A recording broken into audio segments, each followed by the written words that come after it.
నేను ఇంకో బ్లౌజ్ అయితే కుడుతున్నానండి. ఇది వచ్చేసి వెనకాల నెట్ వస్తుంది. బోట్ నెక్ లాగా కాకుండా అంటే నెట్కి బోట్ నెక్ ఉంటుంది.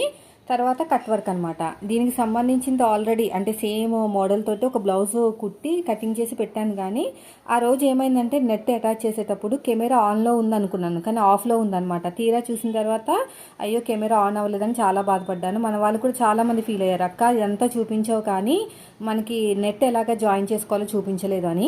సో అప్పటి నుంచి నేను ఫీల్ అవుతానే ఉన్నానండి, అలాంటి కామెంట్స్ వచ్చినప్పుడల్లా నా దగ్గర నుంచి మిస్ అయిపోయిందని. కానీ మనకైతే నిన్న ఒక బ్లౌజ్ అయితే ఆర్డర్ వచ్చిందండి, సేమ్ మోడల్ అనమాట. వెనకాల వచ్చేసి కట్ వర్క్ ఇచ్చేసి నెట్ వేయమని వెంటనే వీడియో అనేది షూట్ చేశాను. ప్రతి నిమిషం చెక్ చేసుకుంటూ ఉంటున్నాను మొబైల్ అనేది ఆన్లో ఉందా, కెమెరా అనేది లేదా అని. సో తప్పకుండా మొత్తం ఫుల్ వీడియో అనేది పెడతానండి మన స్టిచ్చింగ్ ఛానల్లో. ఇంట్రెస్ట్ ఉన్న వాళ్ళు ఖచ్చితంగా వీడియోని స్కిప్ చేయకుండా చూడండి, మళ్ళీ డౌట్స్ వస్తాయి మీకు. స్కిప్ చేయకుండా చూస్తేనే మళ్ళీ మీకు డౌట్స్ రాకుండా ఉంటాయి. వీడియో నచ్చితే లైక్ చేయండి.